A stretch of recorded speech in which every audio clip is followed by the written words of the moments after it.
right, I think we can go ahead and get things started. I just want to start off by saying thank you to everybody who's here. We're going to be diving into solar tech and energy storage systems. We're joined by Nathalie Capati and Jon Ruth.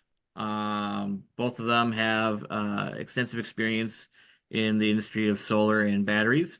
And yeah, we're going to be diving in. So why don't you go ahead, Nathalie? We'll start with you, and why don't you introduce yourself, and then on to Jon. Awesome. Hi, everyone. Thank you for joining today. Thank you for the introduction, Ben. So yes, Nathalie Capati, CEO and co-founder of Jasmine Energy.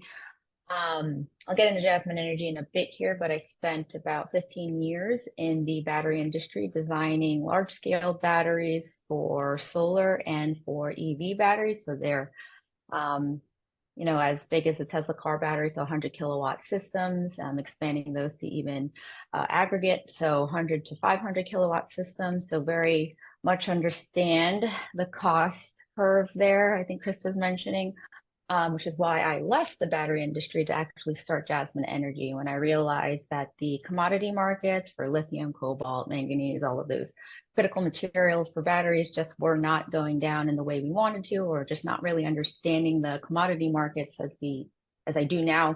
Still don't understand them as much as I'd like to. I feel like I'm continuously learning.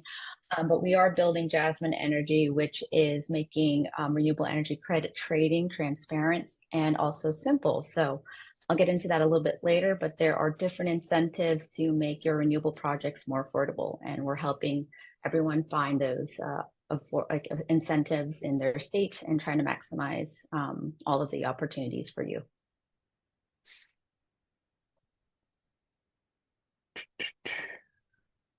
All right. All right. Hello, everybody. My name is Jon Ruth. I am not currently really directly in the solar industry as much as I used to be, but worked for about 12 years in the industry building everything from small residential systems up through large scale utility systems. Built I think over 400 megawatts of solar while I was in the industry. Really was in the industry at a time where I got to see really the growth just spike tremendously. And then here in the last few years, since I've been a little less engaged with the utility sector, continuing only to grow more. I continue to read articles about bigger and bigger systems all the time, and always blown away that as much as anything, they're finding enough room to build these multi hundreds of megawatt sites. So yeah, day to day, I work on a few different things in the Web3 and crypto space. I have a company called Spark, and we're working more on impact evaluation frameworks and certification. I work with the Climate Coordination Network, and we run a grant funding program, formerly with Gitcoin, but have spread out or moved away from Gitcoin and now have our own organization that is doing the funding of that grant round. And then have a small foundation called the Solar Foundation. We're building and funding solar in the global south, in Kenya, Uganda, Nigeria, Tanzania, and some other places. So excited to chat with you all today. As I was putting together a few slides, realizing that I am a little less in touch with some of the solar world than I once was when I was in it deep and working with developers all the time and such. But excited to chat with you all today. Amazing. Jon, maybe you could kick us off with a kind of a look back at where we came from in terms of like solar development and to maybe where we are today. And yeah, just give us a little bit of a high level overview of that.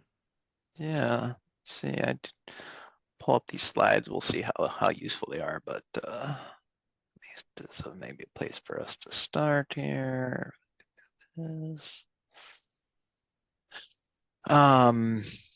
So yeah, this actually I love this picture here. I want to put this picture up, but this is one of the largest systems that I ever worked on. Was 140 megawatts in southern Colorado, and really like this picture because over on the right side you can see that coal plant. So we built about 70 megawatts on the south of the coal plant, another 70 megawatts east of it. So two big old fields of solar. But it just has always kind of reminded me of where we've been and where we're headed in the solar industry in general. This is probably the most basic of things. How does this the solar energy work in general? That the sun provides light and energy, and then we can harness that energy to both make electricity. And then I'll talk less about thermal, but maybe because we're going to touch a little on history, solar thermal is another amazing application of solar that is not used as much now that we see the price of solar electricity has come down so tremendously. A very high level look, when we look at solar panels, PV panels are what make the electricity. So for anybody that doesn't have any background, essentially the sunlight hits these magical solar panels and makes all the electrons move around and dance around, and then we use that power. And that's the maybe my most high level on how a solar panel works. There's the PN junction, all sorts of fun technical stuff that we don't need to get into. But at the end of the day, it makes DC power. DC power is like what you have in your car battery. And so then we have inverters that are going to turn that DC power into AC power, which is what we use in our, when you plug things into your wall. So getting a little into kind of the history of solar, comments my way here. We've seen just tremendous growth in the last 20 years or so in the solar industry. So I got originally into the industry around 2006, maybe, I think is about right. And at that point, there was little to no solar electric happening. It was really something that, rich people in some places were starting to put it on their homes. You saw a few businesses here and there using it, but for the most part, it really was not cost effective at all to be building solar. And so at that point, when I first got into the industry, as I noted, that solar thermal was actually what we were doing a lot of at the time. I was actually an installer for a while, and so spent some time putting panels up on the roof, but we were installing solar hot water panels. So at that point, it did make sense, and there was a lot of great rebates and a lot of, particularly here in the North Carolina where I live, to install a couple of solar hot water panels on a home or business and provide all your hot water for free. And still is amazing technology, but at this point it really has slowed down a lot because solar electric's become so affordable that it really doesn't seem to be that there's a lot of people installing it these days, which is a little bit of a bummer just because it is such an efficient way to use that energy from the sun. But we do see that here all the way through this, you really start to see the spikes in the amount of installation here in the last couple of years. When you even look at like 2020 to 2023, how we're just making these huge leaps from, in 2021, like 170 or 80 megawatt or gigawatts installed around the world, and then you jump up close to 250, and then this last year we were at like 380 gigawatts or something like that of installed capacity around the globe.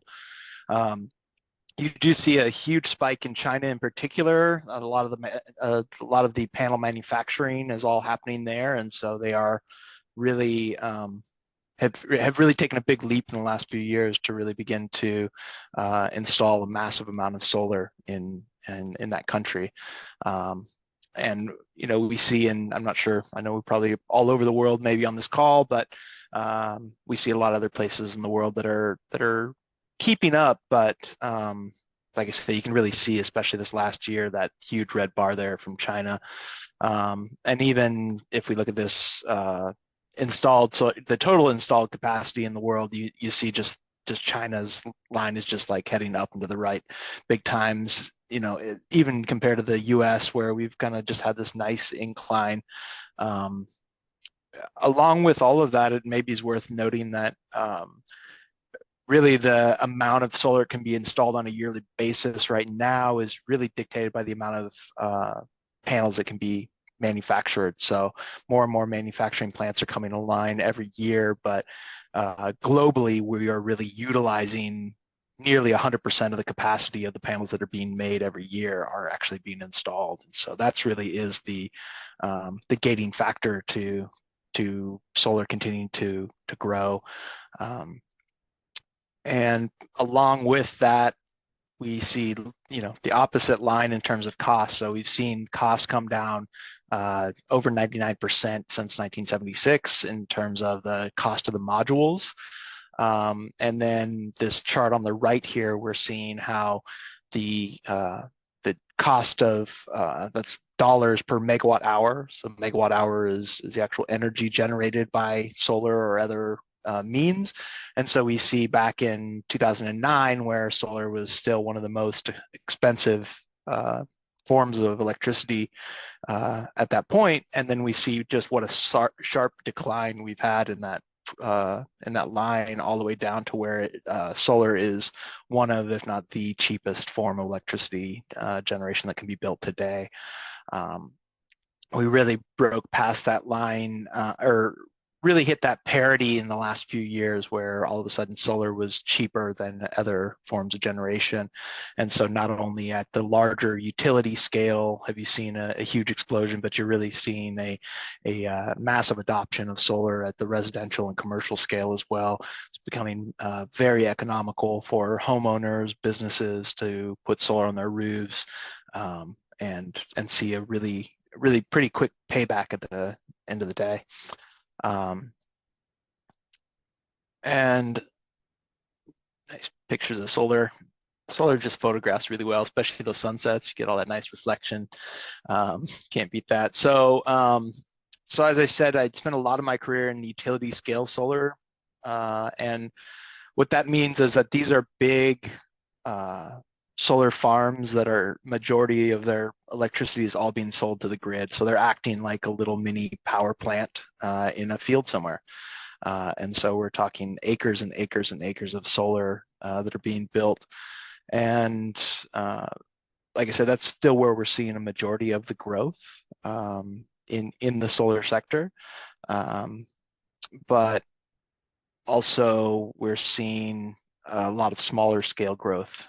So residential, as I was saying, has gotten, from when I first started installing solar, you would have probably paid $4 to $5 per watt, and now you pay probably a third of that, like somewhere around $2.50 a watt for solar today, and on a residential scale, which then is going to pay back in probably 4 to 5 years, depending where you're located and how much you're paying for electricity already.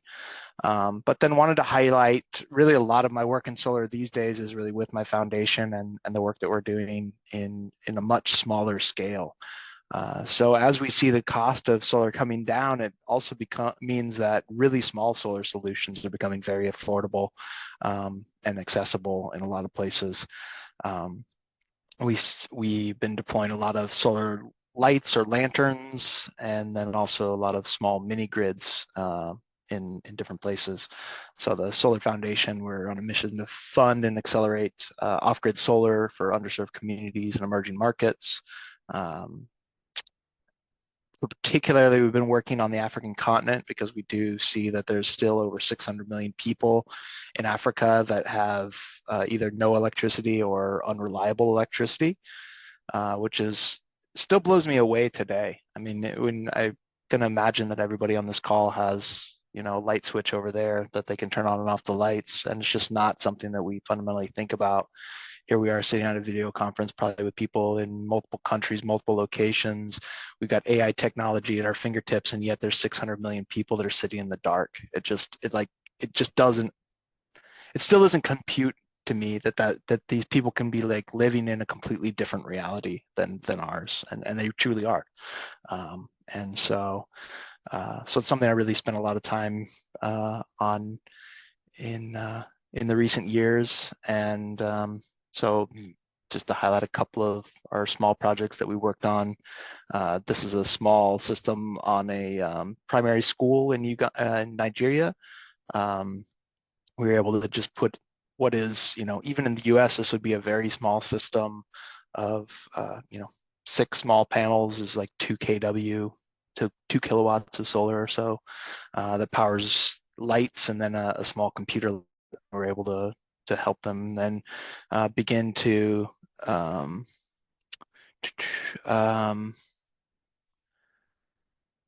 of a sudden now these students can have digital education that, and literacy that they would never have had beforehand, and computer skills and digital skills.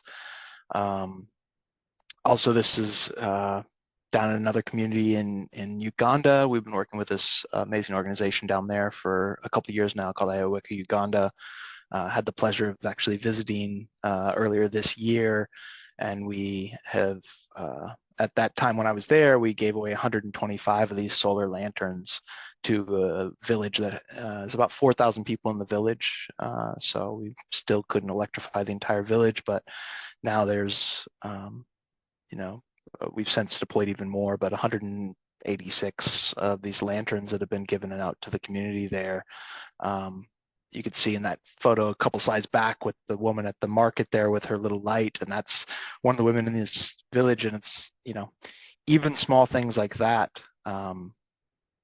it's amazing to see how much just a small solar lantern all of a sudden means you could leave your little fruit stand open into the evening and keep selling things, or not have to sit inside or outside to eat at night as it gets to be dusky and dark because your home's dark.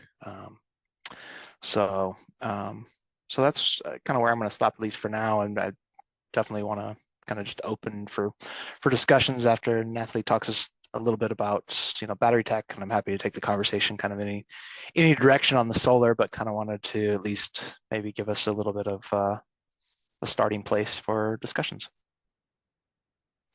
That's really interesting, John. I didn't realize that you had gone through all of those places like that. Just seeing those pictures are really empowering. That's amazing. And I don't have the slides on batteries. I do have slides on SREX and financing, but I'm happy to just talk about my experience there, and kind of wanted to keep this more open because a lot of the folks that I know just have questions about batteries in general. So I just want to demystify the idea of what batteries are and why they're important. So I'll start off with a high level of batteries and the different technologies that you see today. So what is really interesting that I've seen in my career is that the batteries that are being used for EVs, for example, like the Tesla batteries, are capable of being reused for stationary storage. So for solar rooftop or for utility size solar.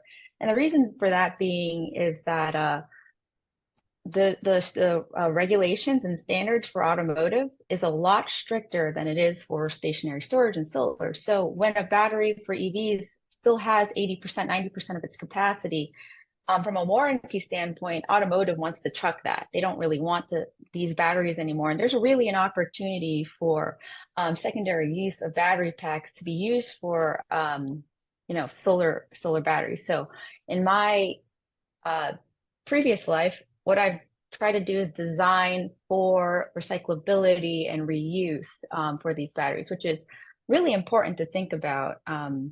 I feel like everyone's nodding their head, so happy to just please chime in when you have any questions. But the one thing I don't think people realize is when Tesla or other companies, large EV companies, are designing for a battery pack, they have to know in the very beginning that this needs to be serviced and that needs to be taken out of a vehicle. So for example, if you've seen a Tesla battery, it is bolted to the chassis, it is glued in many places. So that's making it very hard to remove and extract battery cells. So the idea is that you need to really have a sustainability plan or a reuse case in the very beginning so that these batteries can then be reused for applications like secondary use. But the idea was that when I was working, there was a lot more interest in batteries for transportation than there was for the solar industry. So we need to really shift our mindset and how do we use these batteries for transportation, again, with more strict standards than secondary use, and be able to really capitalize on that amount of energy that we're captured. Because right now, a lot of them are going into, they're sitting on shelves, or they're going into wastelands, and some people are recycling a very small amount, but there's a potential here for us to actually recapture some of that residual energy from these batteries. And I think that's the important thing to think about, is how can we design large scale battery systems so that they're modular. So I have a couple patents to share on like how you design battery packs for modularity, how you can even take a utility size battery, go from stationary to residential, even to the point where you can extract a battery for motorcycles. So micromobility. So I'm happy to pause here. Have anyone have any questions around this point, or how we do this, or what you've been seeing? No? Yes, maybe. I do have a question. Can I chime in? Yeah. Sorry, sure. I was going to ask it, but I didn't have time to type it in. What is your take on B to E, B to grid, from vehicle to grid? I've been trying to like put some systems together, but I'm afraid that the cars, it's going to affect the car battery warranty. Yes, that's exactly where I was headed. It's like, I don't think it's a capable technology. In some instances, I think we're seeing inverters that are, dual polarity inverters, so you can send energy to the grid and also retrieve it. Back then there was only a one-way technology where you can only receive energy from the grid to a car, but now it's actually expensive to actually have that V to E or V to G capability, because the idea that you have to meter, there's a lot of spikes on the grid. There's a lot of step down transformers going from 1,000 kilowatts to 500 kilowatts to, all of those things. So I think it's more, again, like a financial thing than anything, hence why I shifted from that world to this. But I think that is exactly why it's two things, like the inverters that are used for charging and discharging, and then two, how does that affect the warranty? Because it's less able to measure battery life cycle when you do that. So those things have been really interesting to me. I think that, when we talk about where we are and where we are headed, is, back then battery data wasn't very accessible. So I'm hoping to see with a lot of these AI models, not just a lot of these AI consumer bots, but the ability to extract a lot of that data from batteries to actually learn about the behavior. So if we have more of these fleet vehicles that are EVs, I would love to see us be able to democratize that data and help us better understand how we can use, like, we're going to talk about it soon, but VPPs, virtual power plants, which are EVs, behind the meter battery packs, even Bitcoin miners, a lot of these distributed loads, to be able to help stabilize the grid or understand the grid a little bit better. So these are the things that I'm hoping to see. So batteries these days, I think, have been a priority in the transportation industry. I'm excited to see that it's becoming more important in the solar industry. And I can go and I'll share my slides again on financialization of the different types of aspects of all of these. But anything else? Any questions on batteries? I think I have one. I'd be curious to learn, is there like a growing business potential for people who are looking to begin recycling these batteries and processing them into their separate components for reuse? Absolutely. I think it is. It's just a nasty process. Just the fact of extracting a lot of those materials. Lithium is very reactive to air. So it combusts as soon as it hits air. So you need a lot of scrubbers. It's just a lot of capital to do it. So one of the great examples of a recycling plant is redwood materials. And as I mentioned, they're partnered in the very beginning with Tesla, because they have to really understand how to take the battery out of an EV or out of whatever system it is, to be able to really to take as much material out of the battery to make it financially viable. So I think the thing that we need to look for more is more the micromobility, like two-wheelers, like we see them everywhere now. Like those would be, I think, a place where we can target recycling, because I don't know what everyone, like there's no, 12 volt, let me go to my just recycling company and to get my $10 back as a refund. They don't have that, I don't believe, for the 48-volt systems for the lithium-ion batteries, because just simply people don't know how to handle them yet. So it's an exciting opportunity, I think, for the recycling reuse world for batteries, for sure. Interesting. And then kind of like a follow-up would be, where do we think, like, what are the limits of a battery, like where, like, lifespan, and then when talking about, like, say, EVs, capacity for elongated travel, or for homes, holding on to that solar energy load, where does it kind of start to max out and become unviable, or what are the limits? Yeah, I mean, if you really look at the fine print, it'll get you, because in the warranty claims for batteries, it's temperature sensitive. So they think about it as a human body. The battery likes to be at the same temperature human body is at. And so you'll see in warranty claims, if it's used outside of these temperature boundaries, usually it's around 25 degrees C. It's like a happy place. Anything 40 degrees or more becomes a little, you start to lose life of the battery. Anything that's less, again, also seems to taper. But if we can start looking away, like thermal systems around these to keep them cool, something more efficient, air-cooled systems would be great. But you're looking at where it used to be 5 years, I'm seeing 10-year warranties on batteries, not because they're better, but because they're more affordable. So you can swap them out at a cheaper price than they used to be before then. So before, there's a lot of like robustness around how to the reliability, durability of testing, but now it's more like, how can we swap a battery out for a new one? But again, you start having more of these recycling questions. I do see, again, the micromobility world being able to do this a lot better, because the things that really impact batteries, again, is temperature and then just duty cycle. Like, how often are you charging and discharging a battery? Really fun things my friends ask me is like, how often can you fast charge your iPhone? That also kills your battery. So imagine just like pegging your battery with a bunch of energy all the time, every day, 24/7.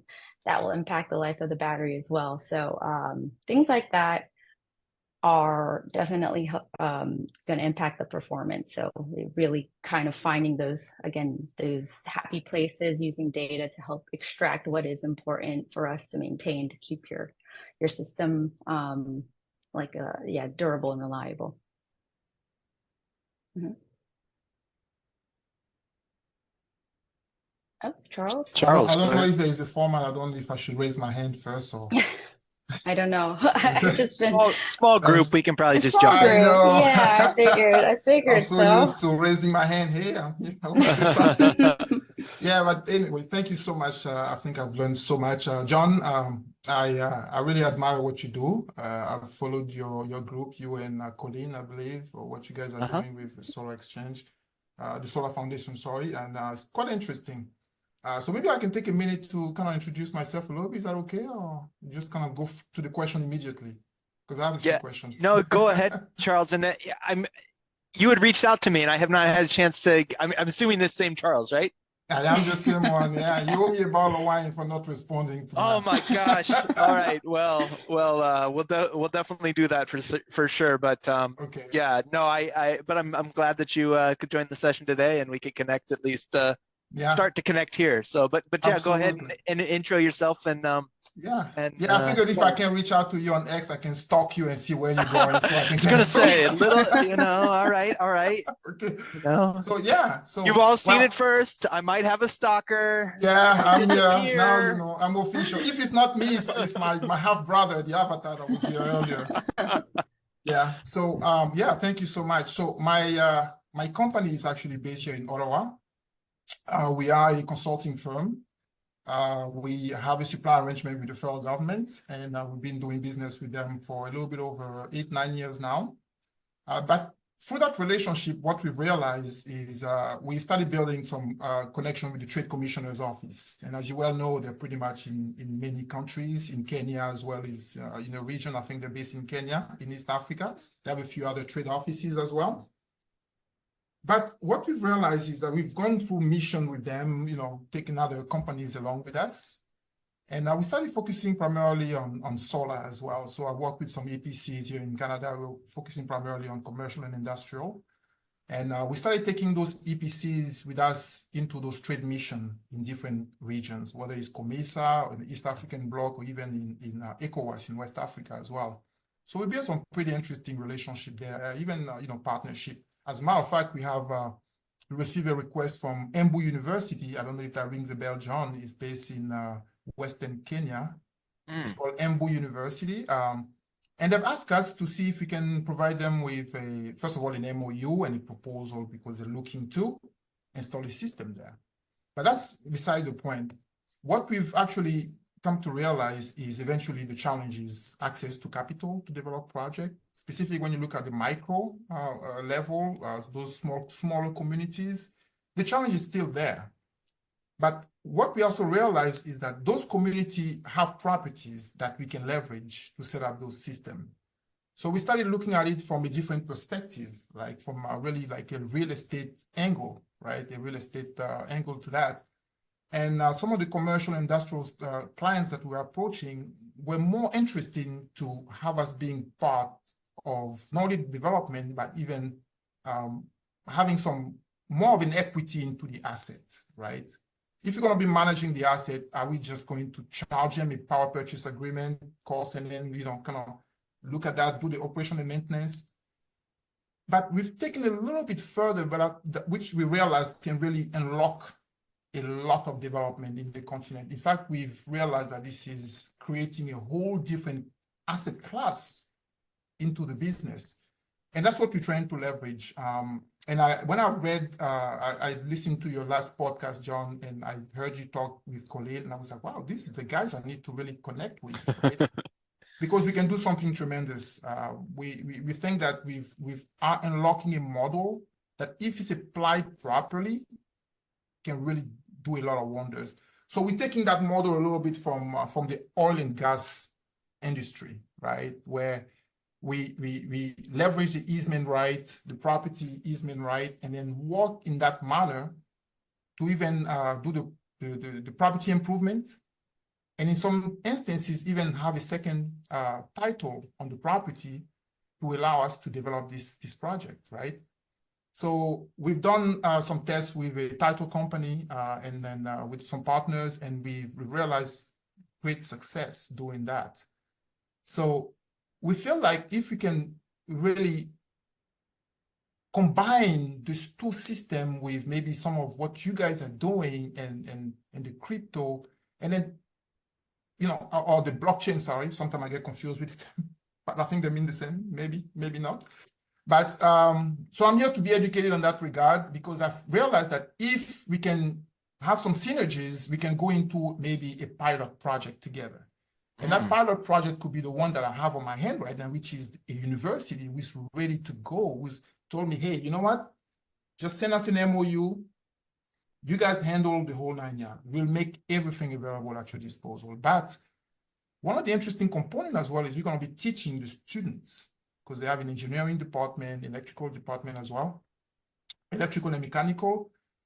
And we are connecting the university with a training in India that is manufacturing electric bicycle, meaning electric bike, because they want to be able to offer that to the police services, to the communities as well. But they're going to the angle of the police services first, because there's a greater need for them to have those e-bikes, right? But at the same plan as well, they're looking at creating a business model where they can have different locations where they can displace the regular, what we call it, border in Kenya, with the motorcycles, with a new generation of electric bicycle that could be powered by those solar systems. So we're looking at that in that angle, still leveraging the same model and make it happen. We did some evaluation on that model, and I think if you look at primarily California alone, I think it's close to a $300 billion industry that we can create there. And I'm not joking. This was done and is pretty good. We want to leverage that in Africa, because we realize that there is a tremendous opportunity. But you want to associate ourselves with like-minded people, right? Who can leverage the knowledge with blockchain and then tie that properly into a system that now, once we approach a community, they can make the land available to us because they have the title deed, they have all the paperwork, and then we can tag along a title company and then have the easement right to the property to develop those projects. So in that regard, you're no longer looking at just a smaller system. You can develop a system that can literally power a house the way it's supposed to be, rather than having just a light, right? They can do more with that. And I think that's the angle I'm coming in. And I think I had all the reason to stalk you so that I can expose that to you. Yeah, But I think no, like-minded people here, we can have that conversation about that. Yeah, no, I'm so glad. No, thanks for. I'm glad that you joined the conversation today, and I appreciate you reaching out because it does sound like there'd be a lot of synergies between our work at the Solar Foundation. Want to also bring my friend Izzy's on the line as well. And Izzy, I don't know if you want to introduce yourself and say hello, but Izzy is originally from Nigeria and has got some small solar projects that he's working on there as well. So worth maybe bringing him into the conversation in general. But at a high level, would love to talk more about this project in Kenya and see if there would be a way that we can work together, particularly if you're thinking about how can we leverage the blockchain for that. We're working closely with a company out of Nigeria called Switch Electric, and they've built a device for monitoring solar systems, and then all that data comes onto the blockchain. And then they've built a protocol that would allow for example, for your company or some company to invest in that solar on the university, and for the university then to be paying in crypto for their electricity, and then funding the system long term in that way. Some interesting incentive mechanisms and the way that they've got things working. So that's a newer project, but I'm really excited about what they're building in Nigeria. But really, their goal is to continue to build decentralized solar around the globe, and particularly in parts of Africa. So, but Izzy, I don't know if you're in a place to say hello, but good to see you on the call as well. But if you wanted to say hello and introduce yourself, you're welcome. Yeah, thank you so much, John. I'm sorry, I'm in an awkward place right now, but I'm Izzy, but as he said just now, we're working on a project called Taz. It's basically charge stations for rural areas in Nigeria. But then what I can identify with what Charles is talking about right now is the real estate aspect, like making sure that we kind of accumulate or find locations where we can have not only these stations but like microgrids that can be able to power up communities, that can be able to power up like just cities and modernize a rural area. And I will love to get like your information or like get on a call with you and just kind of talk through things out and see what you're working on in Kenya and see how we can like maybe see what's possible to come out just for the continent in general, because there is a lot of like-minded people that I know that's working towards the same goals that you're talking about. And I believe that there's some synergy there. And I just wanted to just tell you to continue doing what you're doing, man. It's amazing to hear.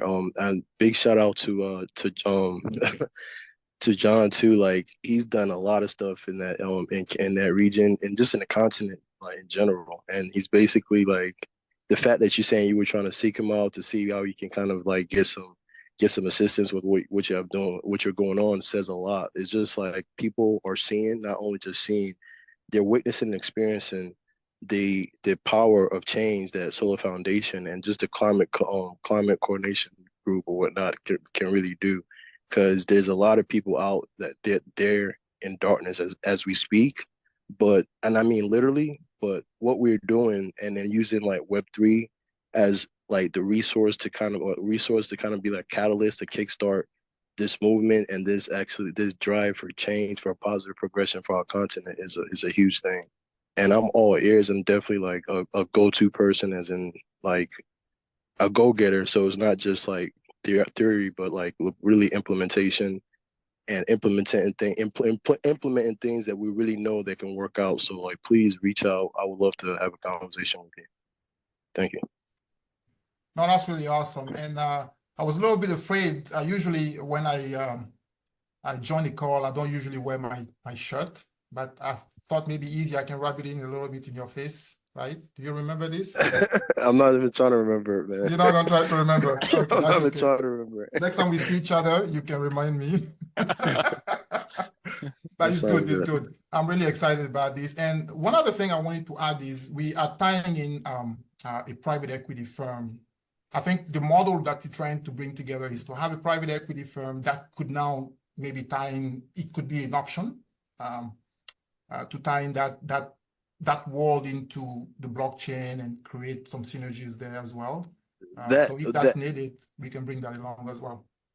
I think that would be a good idea, but like once there's a model that's isolar but alpha, there's a model that's being worked on at the moment, and I believe John might know about it, but with Switch Electric, and also there's a group called Share Token.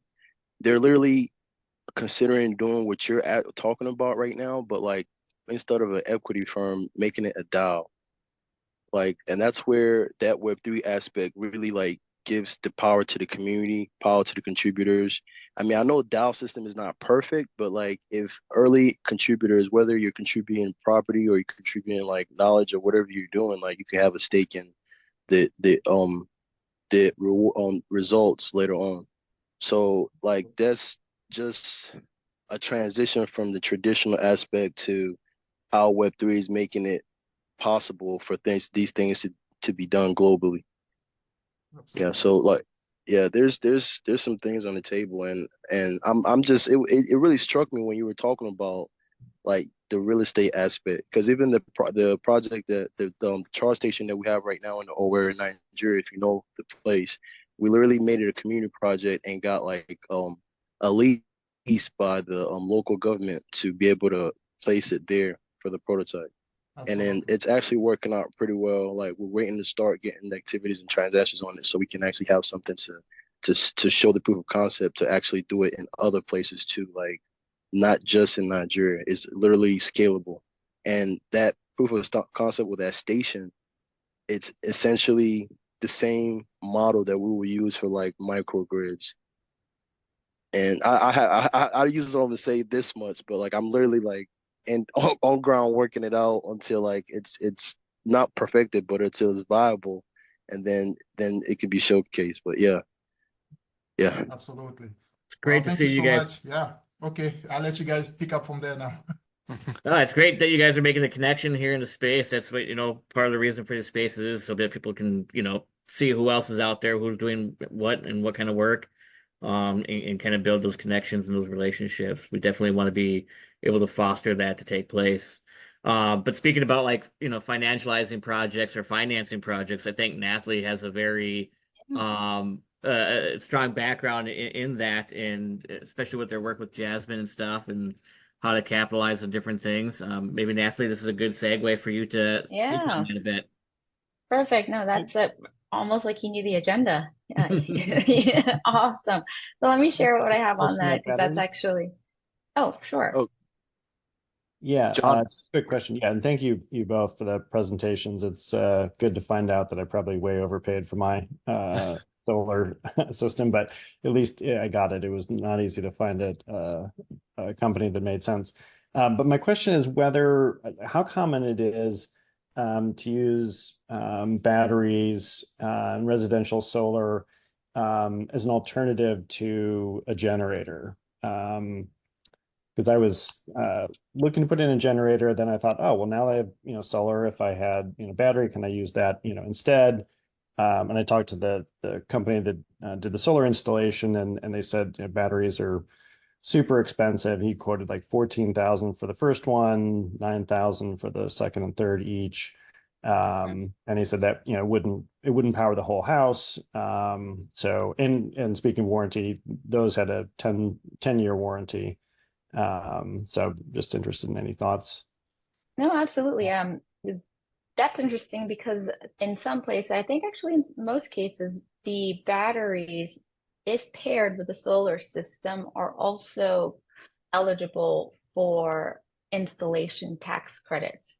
So I would be curious to see what the proposal was, if he was lumping that in with his solar proposal, because there's ways, and again, these are things that we are working on at Jasmine, is trying to figure out what bundle, what combination of incentives and tax credits would make the renewable project more affordable, would help make this for developers, it would make them more money because they get to save money. And for you, it'd be you saving money, or you actually get paid more if you're able to sell that electricity back. So there's a lot of there's things that if you have a data set, and this is what we're doing now, is to capture what programs in your state are available for you to get those tax incentives plus state incentives for batteries. But the Tesla Powerwalls actually come down significantly. It really depends on the size as well. I don't know what size you were looking at, but there's some competitive products to Tesla Powerwall.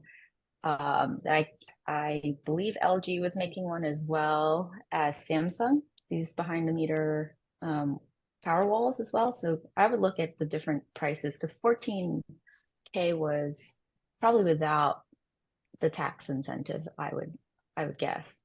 Yeah, and this was after the fact. So we had the solar was installed months ago, and then I was just recently asking him, hey, what would it cost to add on? But yeah, I'd love to talk about that offline, see if there's. Oh yeah, absolutely. Are you owning your system out front? Are you leasing it, or what is we own it. Okay, so all right, I'll go through my slide, and I think you might be able to get a couple answers, but you might be able to claim an additional tax credit through that battery if you do purchase it. So I'm happy to answer any more battery questions. I actually get confused a lot if I'm still doing batteries. I do some consulting on the side, but primarily CEO of Jasmine. So we're trying to do financialization, but I still do a lot of battery 101, what is a battery, how to design a battery, and how to make batteries safe. So those are a lot of things I do on the side if anyone's interested in that as well.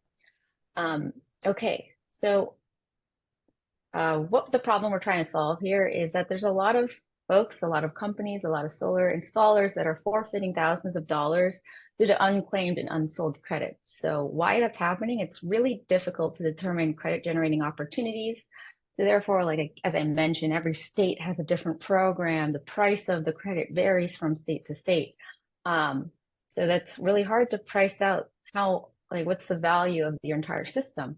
The manual generating reporting is a thing that can happen daily, monthly, quarterly, but when you report your generation data to the tracking system, that's when you can actually claim your credit. So there's two things: one, registering for that program; two, and then continuously monitoring your generation and reporting that back up to the program so that you can claim your credit.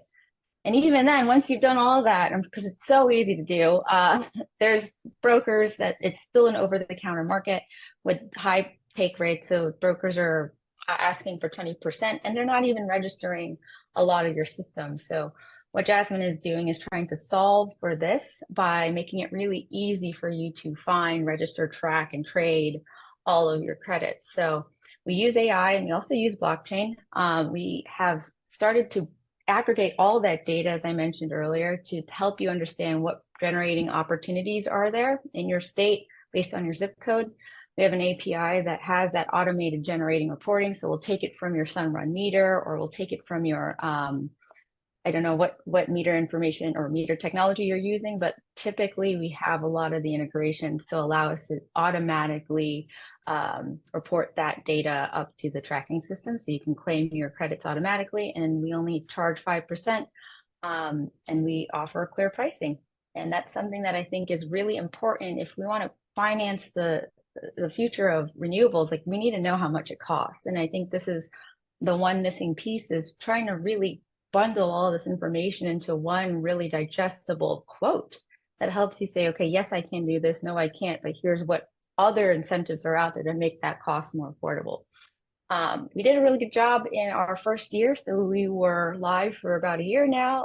We launched, just it feels like it was forever ago, but just late last year. Ben, thank you. It's part of that. It was very critical in getting all the word out there that we had launched.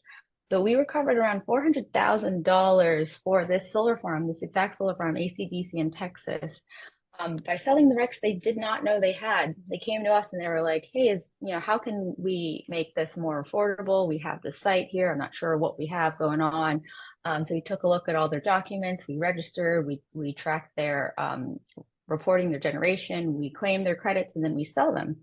So what's really helpful is they use that $400,000 to expand their facilities and are now opening another site, another solar facility, because they're able to do this. So I think, part of it is also understanding, what these incentives are. And this one was in Texas, where traditionally a lot of folks are like, well, the Texas market doesn't exist. And in fact, it does. There's always a market for RECs. And this is a thing that we're working on.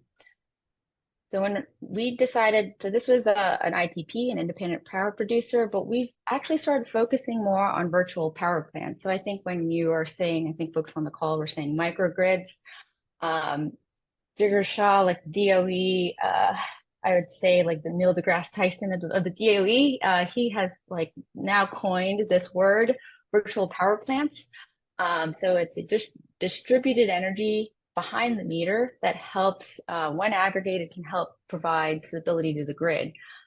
So this includes, as you can say, heat pumps, rooftop solar, dishwashers, battery storage, thermostats, all of these residential and commercial opportunities, HVAC loads, battery storage, mechanical and equipment.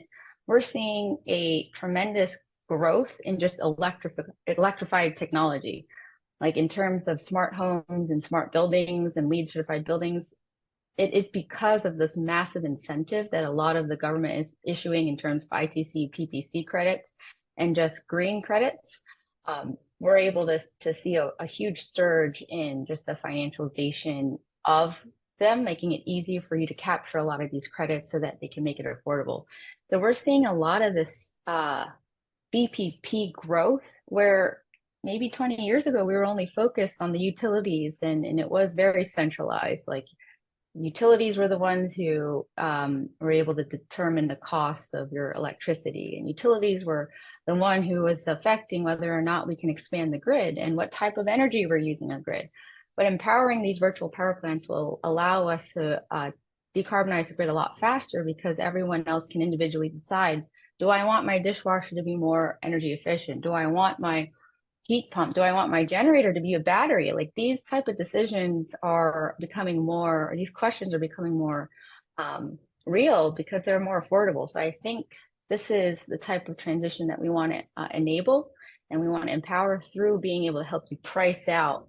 Like if you piecewise all this together, what is going to be the cost of your system? And we're finding that that is where we can provide a lot of value to a lot of homeowners, to commercial homeowners, to help them understand what it costs. I can pause here if anyone has questions on VPP. Does this make sense? So Right. is it potentially an alternative to utilities? Like if it grew enough, people could choose, okay, I want to get mine from this local VPP rather than PSE&G? Yeah, that's what they're trying to get at. Like these VPPs are aggregated to the point where they can get their wholesale electricity and sell it to the utilities. So they almost act as a distributed generator. So yeah, it is to the point where if they get big enough, or if you can aggregate enough of them, you could use a VPP to power a school. So we're seeing that movement in the energy spaces in the last 2 years, explicitly because of the different tax credits available. Yeah, I wanted to mention that things like that would be great. But for example, in California, the large utilities are privately owned, but they're they're gigantic, right? Like PG&E, and they don't allow the free market, the free energy trade. It's not allowed by the California Energy Utilities Commission. So sounds like something like this would work in places like Illinois and Texas. Or can you answer as to, do you see the possibility of doing this in states like California, or what other states besides Illinois and Texas would this work?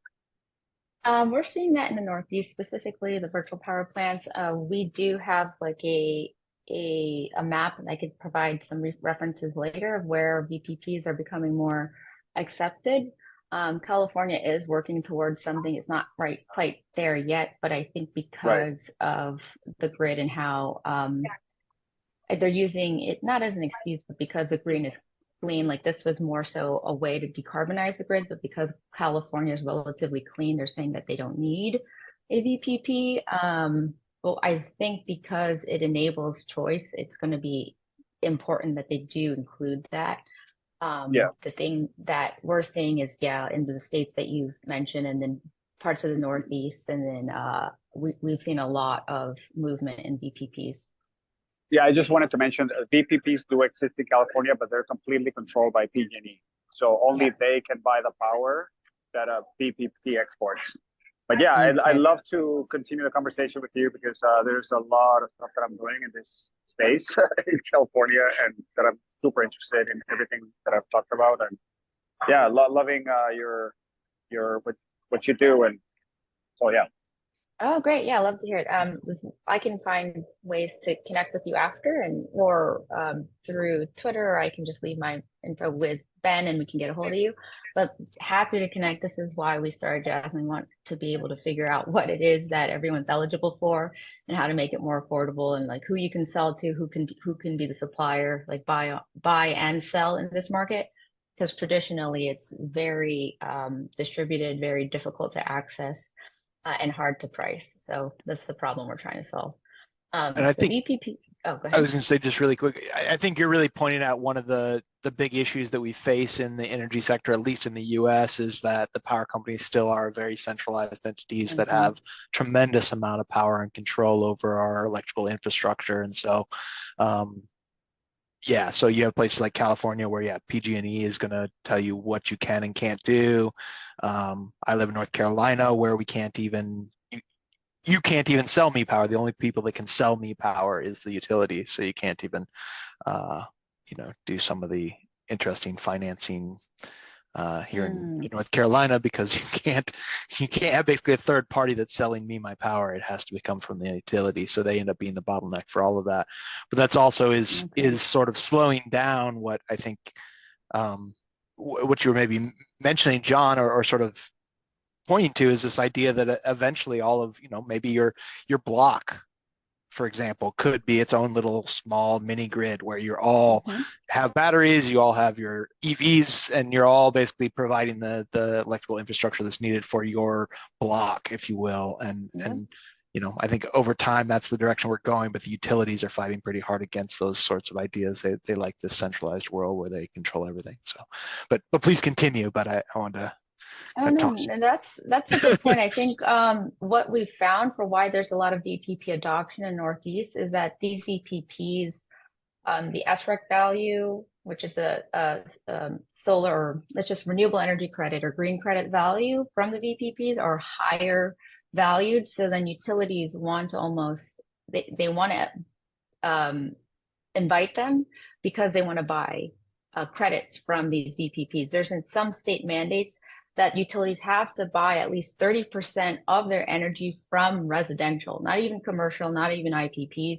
There are now mandates that utilities have to buy at least 30% of their renewable energy from smaller aggregated generation or VPPs. So I think, I hope, and I think there is a lot of work to try to get that to be a bigger push from the state levels to see that, because I think the residential communities are fighting for that clarity on whether or not they can start aggregating themselves, like homes can aggregate themselves into VPPs and sell any of the credits to utilities who otherwise have to pay a fee or a fine to the government if they can't. So there's different levers that they're pulling to be able to say, okay, fine, you can control it, but you still are going to be paying a premium for our credits because we're residential. So if you want our credits, you have to allow us to exist.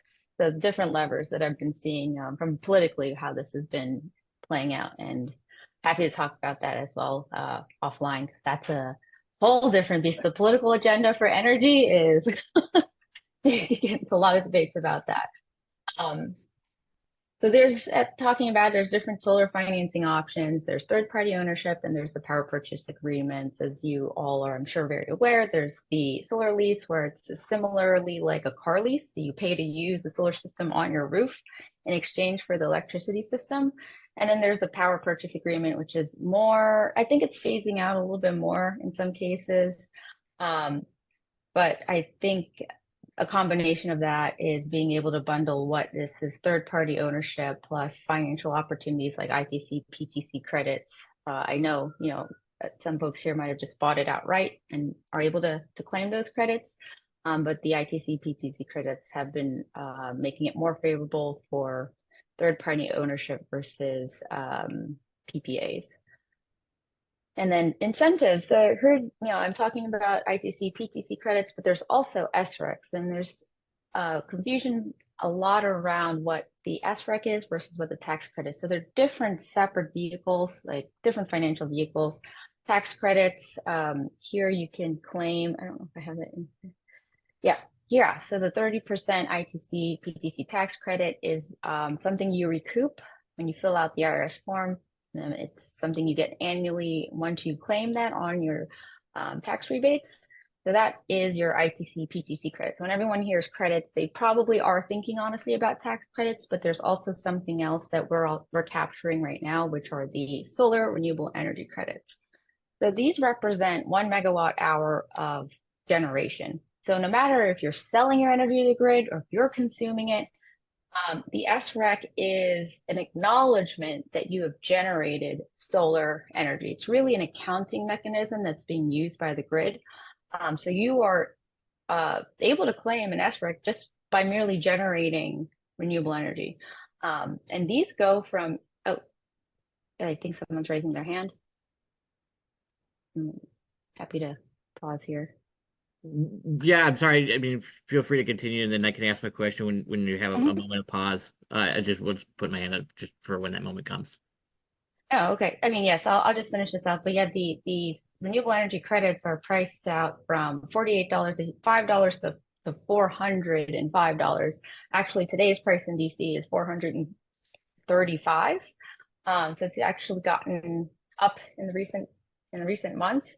But these are prices that are changing because of state mandates. So as I mentioned earlier, the state mandate in some cases are like, we need the state to be 100% renewable by 2030. In some cases, some states are saying that they need to be 120% renewable because they want to export some of that renewable energy to some neighboring states. So the aggressive state mandates, they're called RPSs, are what's driving these SREC prices in the near future.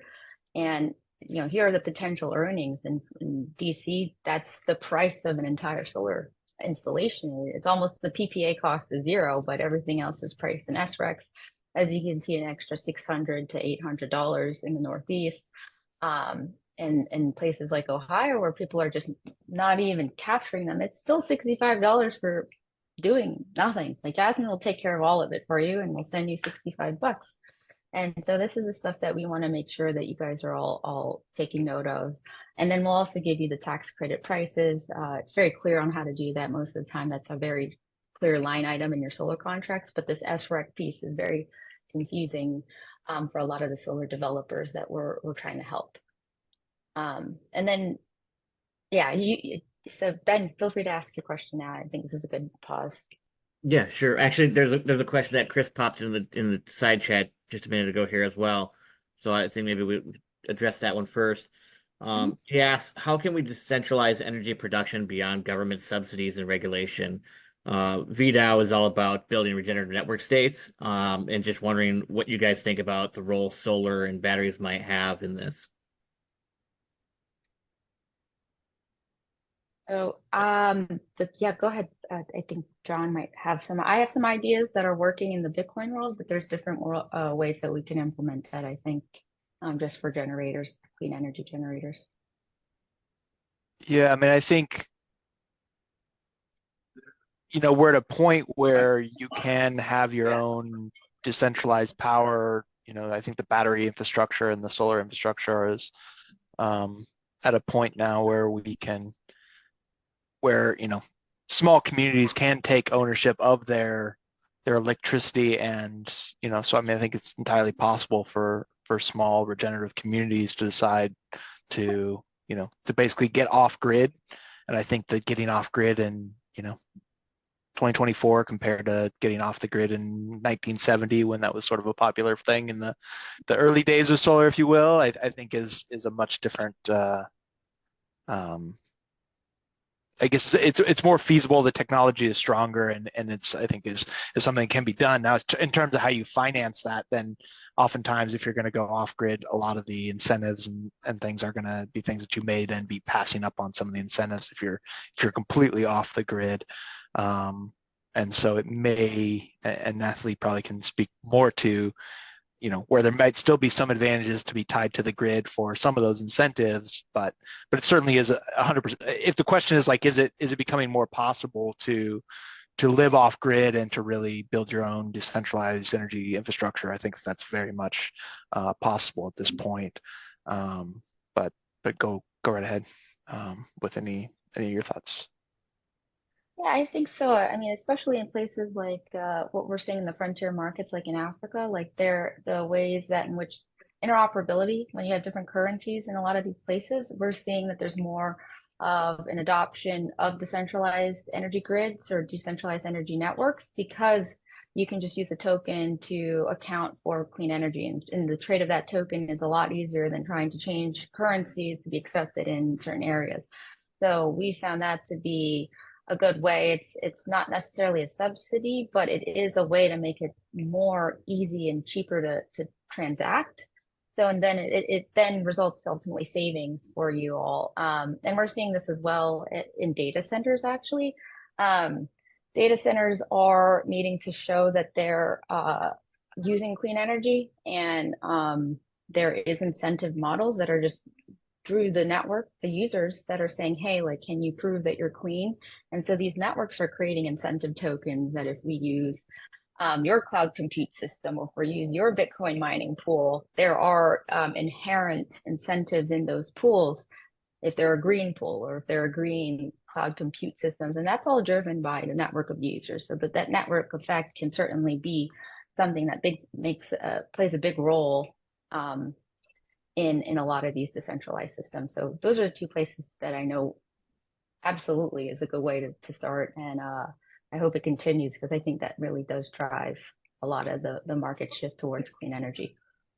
Yeah, just to follow up on the data center piece, is there like any clear examples currently of what we would consider like a fully regen data center that's completely run on solar or is battery augmented?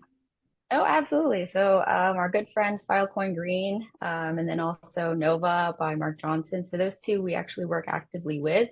So they're incentivizing their decentralized data centers to use green energy through the purchase of RECs or through the use of solar panels. So this decentralized network of data centers are incentivized to go green because of the network that uses it. So better business, more accessibility, more distribution of the tokens. And it's another example of very successful networks that have employed green incentive models. And those guys are great. So if you have Alan Ransell, Mark Johnson, great guys who are starting Filecoin Green, and then Nova as well. Now, would you say that this is like a business case for this, or do you think it's currently more of an impact sort of related PR, maybe possible thing?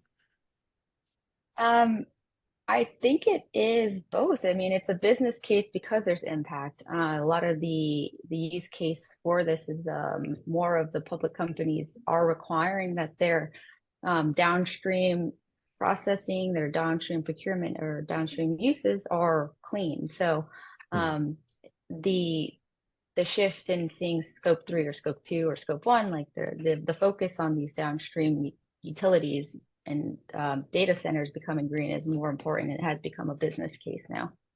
Yeah, I've also noticed that there's been a lot of talk around government regulation for these large data centers and specifically Bitcoin miners, large scale Bitcoin miners, that they need to be reaching certain goals for renewable source energy.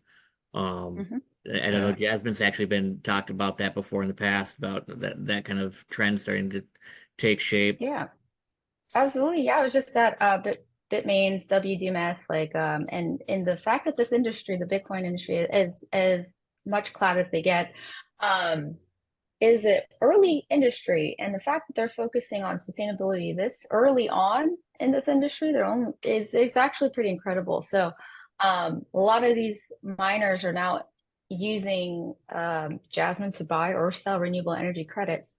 And I think the thing is, there's an incentive network. Again, sustainable Bitcoin protocol is a network that when you mine Bitcoin, you get a sustainable Bitcoin that is representative of green energy when you are using, or that you are using to mine that Bitcoin. So it's a actual pretty clever fungible asset. I would just say it's like a REC for Bitcoins.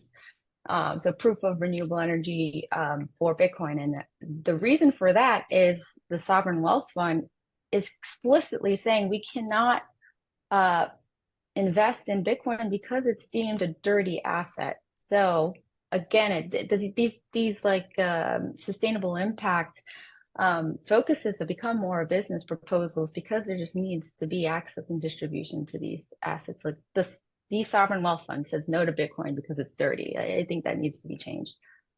Yeah, Yeah, I think we're also in terms. Oh, I was go gonna ahead. say Sorry. in terms of the, it's okay. I think the other thing in terms of the business case is that your large data centers and things where they can either have on-site solar or be buying, solar through a PPA, they can have a, oftentimes a lower cost of energy at the time when they sign a PPA, or at the very least knowing that they have a consistent price of energy with a known escalator over the life. So the business case might not always be there for day one, but they know over the life of say 20 years that they're betting on the fact that the utility price is going to go up more than their price of electricity. And so I think that there's, I think we're certainly at a point where just the cost of solar electricity is oftentimes, if not always, cheaper than dirty power. Yeah, I totally agree that really does act as a hedge against a future increase of rates on energy production. So yeah, there's definitely an advantage there. Just to kind of come back to network states, is there an opportunity, you think, for like regenerative communities to leverage state RPSs, for instance, for developing decentralized energy and microgrids that can then go on to be developed into VPPs? For these regenerative communities, and I mean, so like one of the things with network states is always, how does a network state sustain itself? It doesn't have like a traditional GDP like a nation state might. So what ways of revenue generation can they have through regenerative acts that can then go on to help sustain what they're working on or what they're building towards? Is there an argument there that could be made that this is one route to realizing that?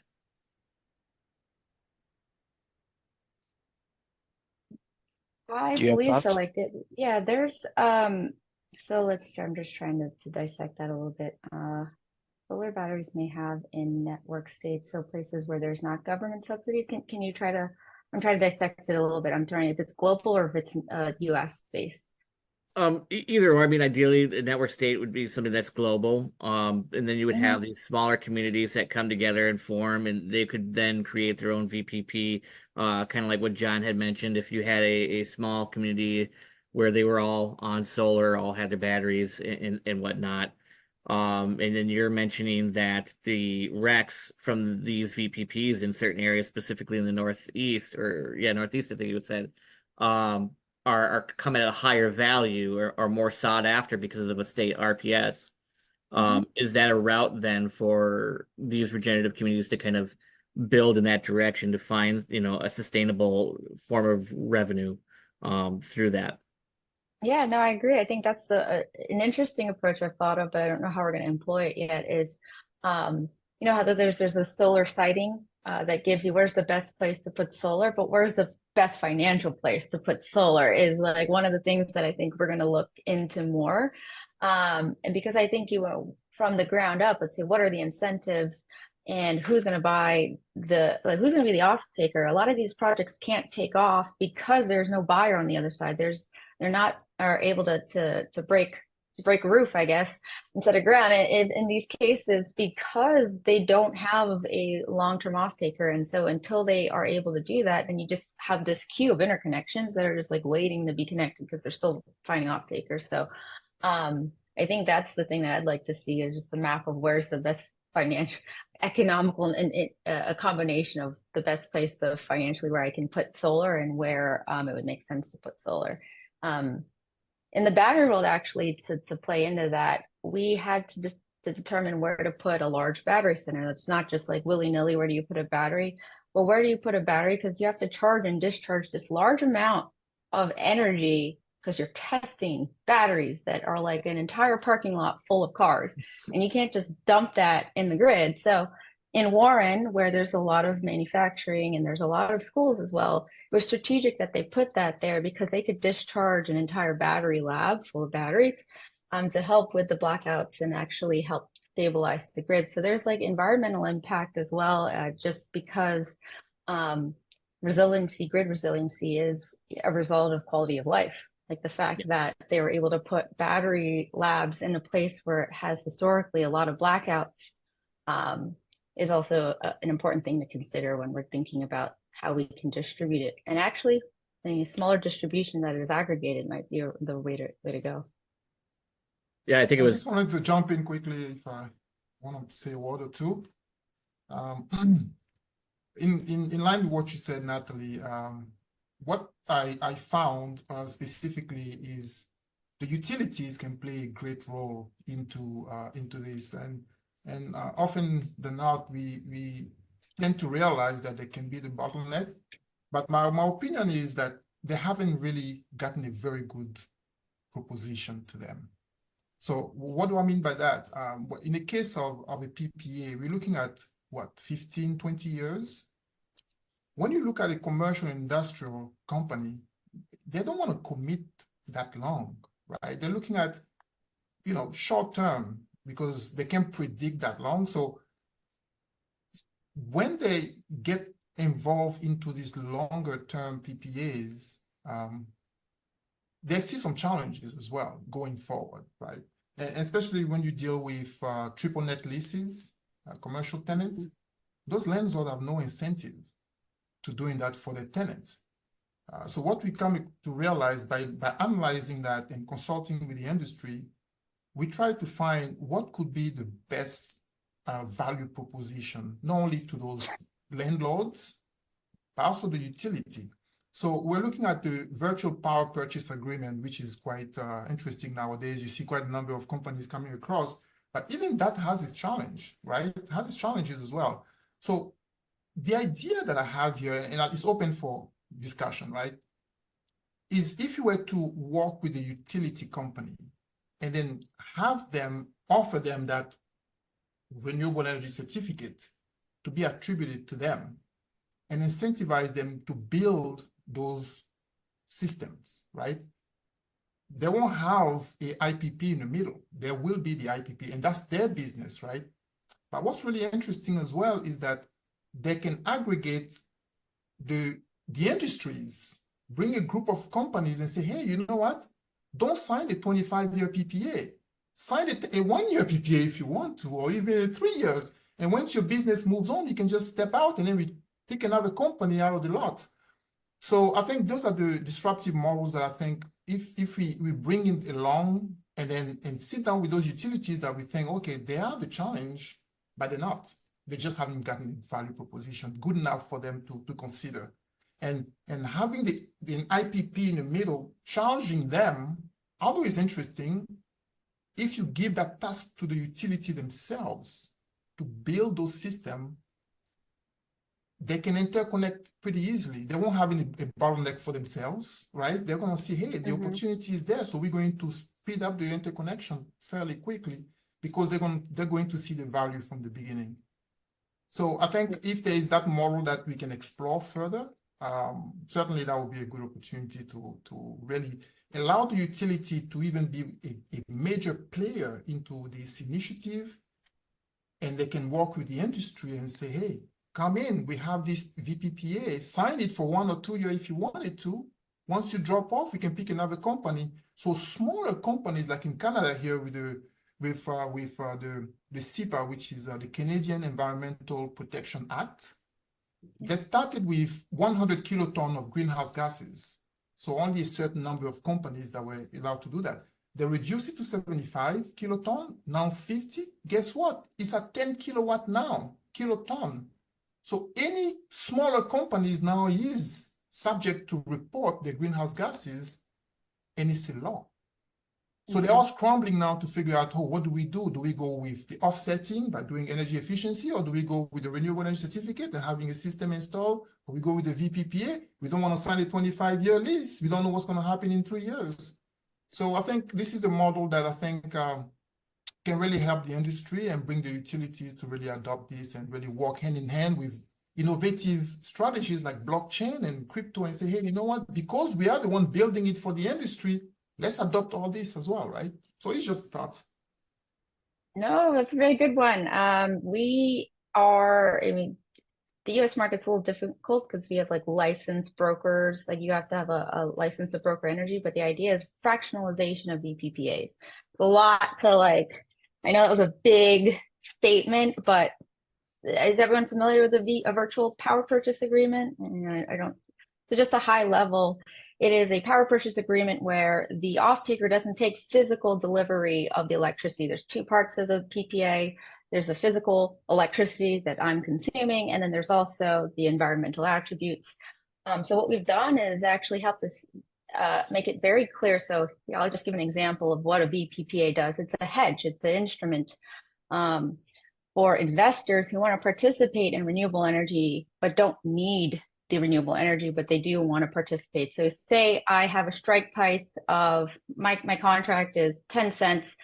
The wholesale electricity market can be up 5 cents or down 5 cents at any moment, but my contract is 10 cents. At any point I'm down, I lost money, you can sell a credit in that same moment to offset your loss in the wholesale energy market. Right now, those two systems are separate. So wholesale electricity market and the environmental commodities market are separate markets that, though are in 1 megawatt, somehow are separate markets, and it doesn't make sense to me why they do that.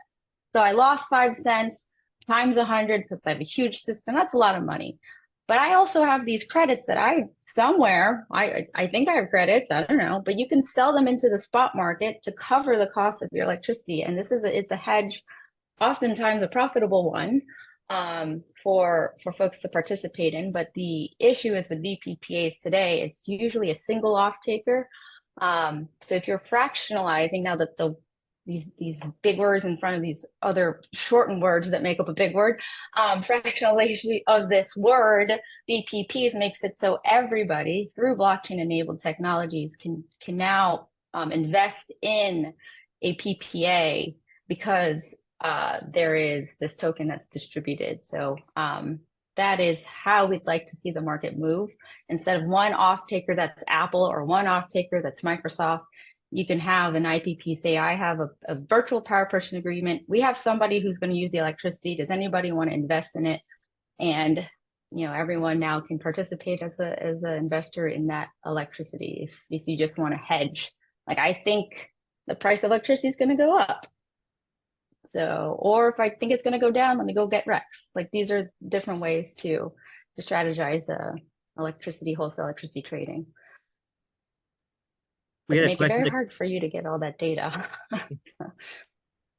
Yeah. Yeah, we had a question come in from Al a little bit ago, and it's something that I know we talked about during my time at Jasmine Energy was the Inflation Reduction Act, and the benefits that exist within that. Maybe you could share with us a little bit about some of those benefits that do exist, and at what different levels they are. Yes, so there is the PTC, production tax credits. So that's continuous over the amount of, the life of your system. You get them as you produce energy.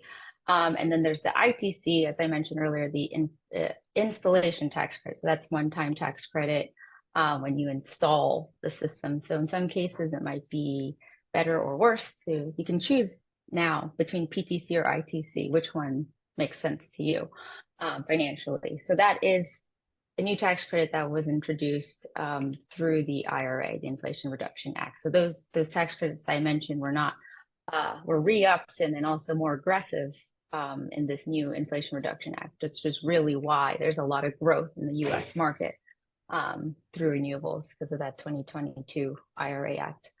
I'm looking at the question. Is it true that solar credits can be voided if the system is tokenized or vice versa? technically, no. Like the idea that the real world assets, so this idea of property that we were talking about earlier, is that these are real world assets that, as long as they're not double sold on chain and off chain, that's really where you get into the hairiness of everything. But the idea of just tokenizing that asset itself is not going to make it void. It's only voided if you're double selling them. So those are the things that we've found and learned here. And that's something that Jasmine actually helps with, right? In terms of facilitating that to ensure that there isn't a double spend that occurs. Exactly. So we're licensed to be able to hold your assets almost like in an escrow while it's on chain. So while it's on chain, you're not able to sell it off chain.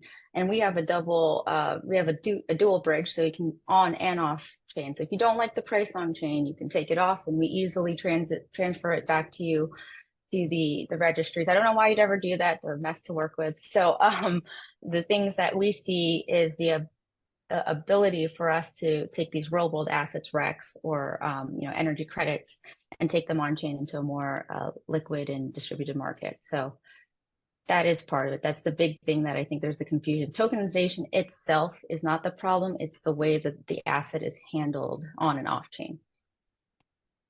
And then Al kind of asked up another question that maybe stays on the topic of Rex here a bit. Is it possible to capitalize on residential solar in California with Jasmine? And would love to talk to you about bringing commercial solar that already have it to Jasmine as a business model for a group I work with. Yeah, so we are working with a very large developer, residential solar developer when you do like onesie twosie houses, it doesn't seem like it makes sense. But when you're saying like, I want to aggregate hundreds of thousands of homes that otherwise wouldn't be capturing the credits, that it starts to add up a lot. And then it's easier for us, honestly, to bundle them and what the registries or the tracking systems look like as a small generator. It no longer looks like a residential household. It looks like maybe a 1 megawatt system that could be an IPP, a small IPP. So there's definitely opportunities, and we are pursuing them aggressively now in California, just because that market is so overlooked in the residential side. So there's a lot of money left on the table in California. Or, the big tea company is stealing them. I don't want to say the name out, but yeah, that's how they made money for the longest time. Not making cars, but selling energy credits. Yeah, there's another question here from Al that is probably a little bit closer to my heart, because I know we were talking a bit about this earlier in our call earlier today about the co-benefits of solar, things like agrivoltaics. And I don't know if this is a word yet, but maybe if it isn't, I'm going to coin it, aquavoltaics, where you have the solar panels that are resting on top of bodies of water to slow down or prevent levels of evaporation, plus the cooling benefits that exist with being on top of the water to make them more efficient. Why is it that we don't see more of this happening? And is this something that we should see developing more significantly in the future? I think on water, so they have coined that the aquavoltaics, and that is becoming the thing, though I think it is still sort of a niche, pretty site-specific kind of thing. I don't know a ton about that one. I know a little bit more about the agrivoltaic. I think the thing to remember with all of these things is that they're good potential solutions, but they're not the solution for every situation. So it doesn't actually make sense for you to turn every solar farm into an agrivoltaic or farm and try and grow crops underneath it, for several reasons. One, like just climate-based, like what crops might grow in a particular area, and particularly in those climates under a partially shaded canopy of solar. There's only so many food species that will actually grow in those conditions. But then you're also going to invest a lot more in the system itself, because in order to do that, you're going to have to lift all those modules up that much higher in order to then have space to actually farm the land below it. And so then you're increasing the cost of that system. So while there may be like holistically a benefit to having food and photovoltaics, sited together, does it actually make financial sense to do that? And a lot of times I think that's the answer is no. I think that's one that's gotten a lot of great PR. And so everybody's like, why aren't we doing this everywhere? And it's like, well, it doesn't really work everywhere. You need to space things out further. You're going to put less solar on a piece of land, et cetera. And so just from sort of a cost benefit analysis, it doesn't make sense everywhere to do that. But I think it is something to explore in a lot of different places. So it's definitely not to say that it should never be done. But I want to jump in and make a statement about that. Sorry, I'll just 5 seconds. That's a really interesting opportunity there, but I think there is some environmental challenges as well that to consider. There was some event in China where there was a storm, and then the panels were created an environmental challenge disaster there. So this is something that we've seen a lot of pushback. There was an opportunity in Egypt. We were looking at doing it in the Nasser. We had some joint discussion with some folks there, with some Canadian trade commissioner exploring that opportunity. And they were not so keen because it's drinkable water, and then they were a little bit scared that if there was a similar disaster, what could they do in regard to that? So that's just a point I wanted to mention. But it's a great opportunity, I should say. Yeah.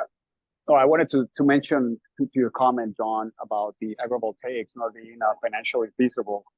I think that's I see a great opportunity there for tokenization and plan these farms accordingly to try to make them more profitable, with an organic farming type business model, and of course the tokenization.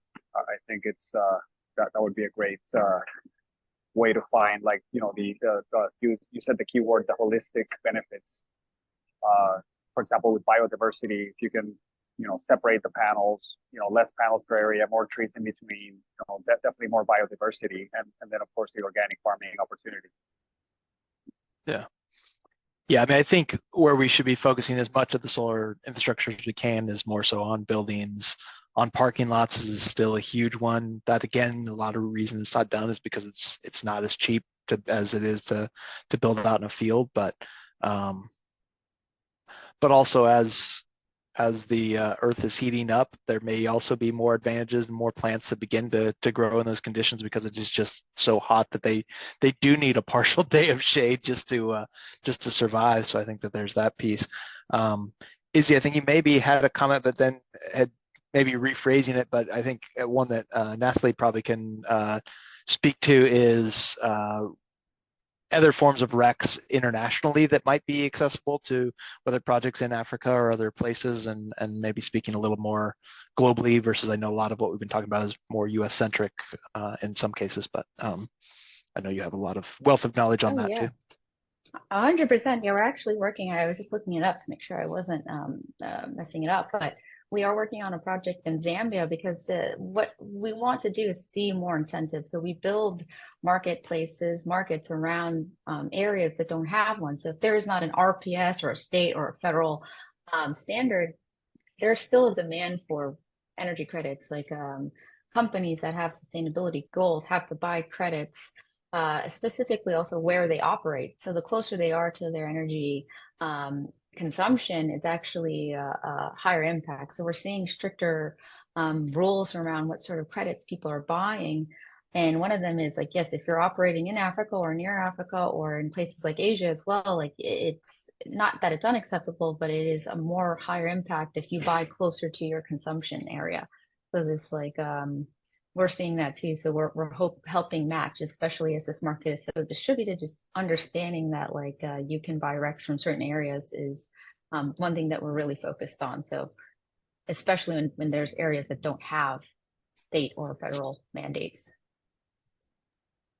Yeah, and just taking a look back at the agrivoltaics component, I know that 5W Fifth World is looking at implementing agrivoltaics, and really it sees opportunity where, like, for grazing specifically, animals where they can graze underneath, where you really don't want to be plowing anyways, and disturbing that land due to soil health and considerations. So, there's unique, and I'm curious to see what other kind of unique co-benefits you could build out through different solar, the way that in which you build it and put it out in the land. I know like there's been a big pushback here in the United States by an organization known as NIMBY was one that had a big complaint about that the value of the land was more in the cropping and growing of crops versus creating these large solar fields, for instance. There was a lot of pushback for that. So to see that there's different co-benefits that could exist with solar development, I think that kind of helps to turn the tide in some of those arguments that they're seeing in that way. For sure. Definitely interesting. There was a question that came in here from John, saying that is the huge disparity in prices of SRECs by U.S. state a function of each state's mandates and programs? Basically saying that his understanding in New Jersey is that the previous program was 15 years and current price is 205, whereas now it's 85, but will go for 25 years. Yeah, you'll see a lot of price variety in the different states because of the state RPS and regulated rules around it. So either it's going to be higher for shorter or a little bit lower price for longer. And then again, there's always the voluntary market as well. So those are all compliance markets. And then there's also another voluntary market that exists, but the SRECs are definitely a function of RPS and state mandates. Maybe, Nathalie, could you expand just a little bit more about the difference between the voluntary and the compliance and maybe what the price discrepancies are between the two a bit? Yeah, so the SRECs are a compliance market. When people hear the word SRECs in general, is a state rec or solar rec, and the states have to buy, the utility in those states have to buy a certain number of recs or have to use a certain number of renewable electricity or else they get fined. So those are the compliance markets.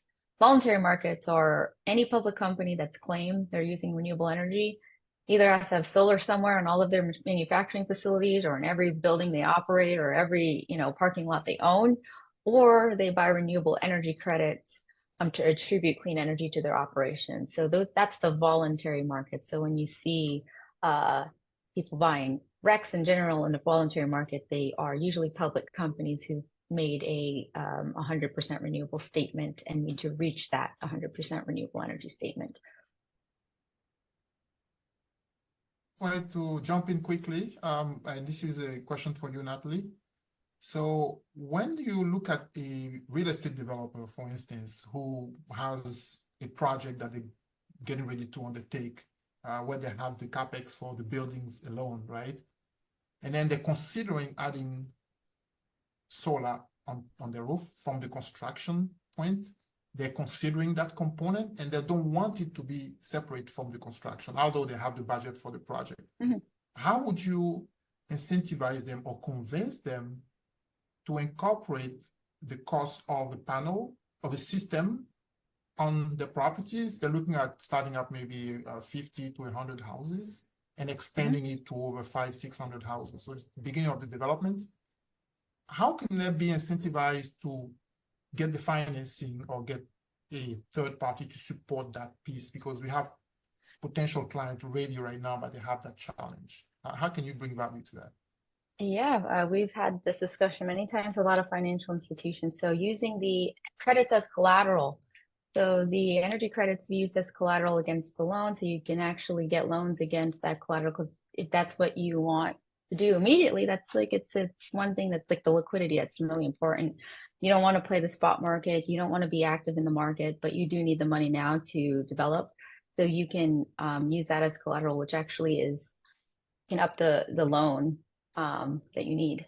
So that's what we've seen as the most successful case for that. And then this is applicable in any location, even in sub-Saharan Africa, anywhere? We've seen it. Yeah, I mean, I don't know exactly about sub-Saharan Africa, but we've seen it in parts like Paraguay and in other frontier markets where this is not, it's not I don't know if it's harder or easier to get a loan there, or is it in the US? I feel like it's harder to get loans here. I don't know. But we've seen that as well as is it using the carbon credits or the renewable energy credits as collateral for a loan. Okay, it's very interesting to explore that further because we have some clients in the real estate development that are starting the development project. They've cleared the land is ready, and now they are getting ready to build. So we're in conversation with them to see how we can fit in. So maybe the time is now to have that conversation. Maybe after the call, we can have a separate conversation about that. That'd be great. Thank you. And have some ideas on that. Okay. You know, interestingly enough, to add on to that concept, you could technically take Jasmine's Rex that are on chain, add them to a liquidity pool on Uniswap, take the NFT that you get from there, and there's a lending protocol that exists on blockchain that you can then put those into that lending protocol to get a loan of sorts sent over your way. You can use it as leverage. I forget who it was that was the first one to do that. I think it was an individual by the name of Rob, something or other. But yeah, he did that, and I saw what he did, and I found that absolutely fascinating that, you know, you can utilize blockchain technology and nobody like had to give him permission to do so. And nobody had laid out a design for doing this. He just tried it out, and they accepted it, and it worked out. And very interesting. I'll have to see if I can find the original tweet about that, and I'll have to send it your way, Charles. I didn't even know if someone did that. That's awesome. Great. That's it's cool. pretty cool. Yeah, we obviously didn't know, we didn't give him permission. I didn't even know that happened. That's exactly what we want to see, is just the ability to like use all these assets in the way that makes sense for everyone. Cool. Let's see. I mean, I was just talking to Ben and John about it, but what we've seen is, you know, batteries are a load for overcapacitizing the solar system. But what I've seen in global markets is that they're using Bitcoin miners as a load. So it helps, again, financialize these systems. So if you want to overcapacitize the solar system, most often people don't do it because, oh, well, we don't have an off taker that needs it, or we don't have enough roof space or land space that, you know, the utility doesn't need that much. But if you're going to use it to power Bitcoin miners and hopefully win the lottery, I think it does offset a lot of that cost. But we're seeing a lot of that, again, I guess you would call them a VPP sort of. It would be a distributed load, which would be a miner of sorts. But we're definitely seeing that more in the global aspect, where people are adding Bitcoin miners to help make these more affordable. Yeah, and that really spoke a lot to the question I had in our conversation earlier today about, you know, the fact that here where I live, you can only get paid 7 cents per kilowatt sold back to the company, and you're purchasing a kilowatt hour at about 13.5, 14 cents per kilowatt. So does it make sense to expand your solar, residential solar, beyond your own capacity? In this instance, with applying it towards a Bitcoin miner, it then suddenly becomes, you know, it makes sense now. Yeah, no, I think it's a really you know, clever model where, you know, you're now part of a pool. So everybody who has that sort of system, like the pool wins. So if anybody in that network actually is able to mine a block, then everyone wins. So that it's helpful for everyone to start installing a miner in their garage or whatnot.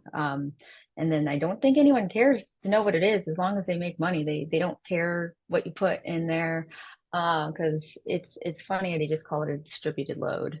And you know, homeowner doesn't need to know all the details, as long as it's safe, but it's as much as a computer sitting there. And I think that's one of the really clever ways I've seen people really take advantage of this distributed network. Yeah, that's really cool. Does anybody have any other questions for Nathalie or John?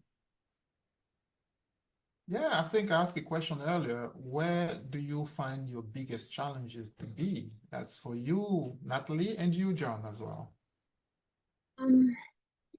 The education around incentives and credits. Like you said, how do you get people aware of what the value is of these credits? I think education around the different types of incentives. So that's what how to do that quickly enough where these incentives aren't gone in the next, 15 years. Like hopefully we do that faster than 15 years for everyone to get well read on this. And then from the tokenization aspect, it's just there's a lot of friction in the US. I mean, we want to operate in the US because that's where we are, but because the SEC and the CFTC and we are still needing some clear guidance.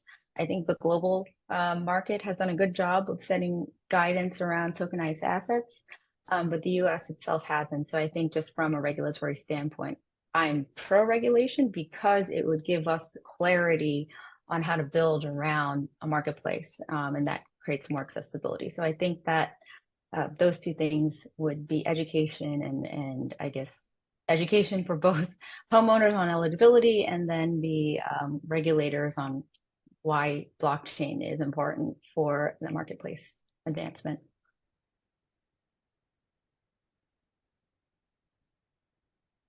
Let's see. On my side, I would say, particularly with our work at the Solar Foundation, funding is always a challenge. And while we've been blessed with some great seed funding to do a lot of great work to date, raising funds for this sort of work, which is more impact work and less, while we see that there are ways for some of our work to maybe receive some return for quote an investor, for the most part, this is sort of philanthropic work. And so, capital is always a strain. I think working in and around the crypto and blockchain space is a complicated place to be in general. It still is a very small industry that gets a pretty bad rap outside of the industry. And I think Nathalie and Jasmine probably know these pains even more than I in going to, they're out in the quote traditional solar industry trying to get folks to onboard into this new technology, which has a ton of advantages, but all people see are the FTXs and the Scam Bankman-Frieds of the world. And so at the end of the day, it's still a challenging space to be a part of. And yet at the same time, there to me is so much potential in it for really coordinating capital and allocating capital in new ways and building new incentive mechanisms for making the world a better place. So I'm very hopeful, but it is certainly a challenging space to be in, and to find that bridge between the digital and physical world is difficult at times. Couldn't agree with you more, John. That's something that VDAO is very, very interested in building towards, is bringing together the physical and the digital. Something that we see a lot of alignment between, like the permaculture communities and the crypto blockchain communities, Web3 communities, is both have this strong sense of and want of self-custody, whether it's self-custody of data and assets or self-custody of food, energy, water, shelter. And there's this obvious strong alignment between the two. So bringing the two together is going to be really important, and decentralizing both moving forward is going to be the best way to continue to be, anti-fragile and build strength. So hey, can I come in with one more question? Sure, Al. No worries. Go ahead.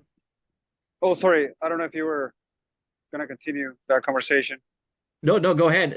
We'll probably make this the last question, just being respectful of everybody's time here today. Sure. Yeah. No, I agree with John what he said earlier. Like, hey, there's so many roofs that don't have solar, which, especially when I fly on an airplane and I see all these like massive roofs, like how can they not have solar, right? And so I think there should definitely be an incentive to put solar on roofs before we go out there and put in, utility scale. Of course, there's a lot more nuances, like, property ownership, the structures, the roof, waterproofing, etc. But I think there should definitely be an incentive also, like on installing on roofs versus, doing a field of just solar panels. Just because it's more financially feasible to install on a field, but like, all the environmental damage, right? Or using the land for something different versus solar, where you have the roof, right, instead. So how can we work together in finding ways to incentivize, utility scale solar on roofs versus on, farming fields or that could be regenerated to be more nature driven?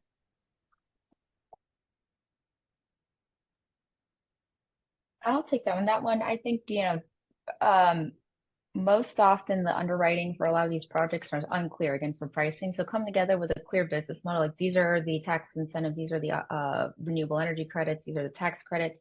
But also, like, what I found is that a lot of these utility companies are now looking for high impact projects. And it's more higher impact if they're able to, low income housing with solar, like solar for all programs, or another way that we can incentivize, like PECO or PEPCO in the DC area has invested in a lot of residential solar because of the solar for all programs, or a low income housing. So a lot of the community benefits that it grants. So I think it's not just solar, but showing them the social benefits. Like, again, the holistic approach of what solar is, not just from a make electricity clean and affordable, but how it is helping improve the lives of everyone in that community. And so I've seen that pitch a lot more successful than just clean, affordable energy. It's just like, longevity and a robustness of like, how do we continue to make this community sustainable and helpful? So those are the things.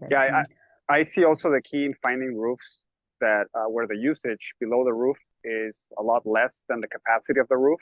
And then that could be, conducive to a surplus energy, and,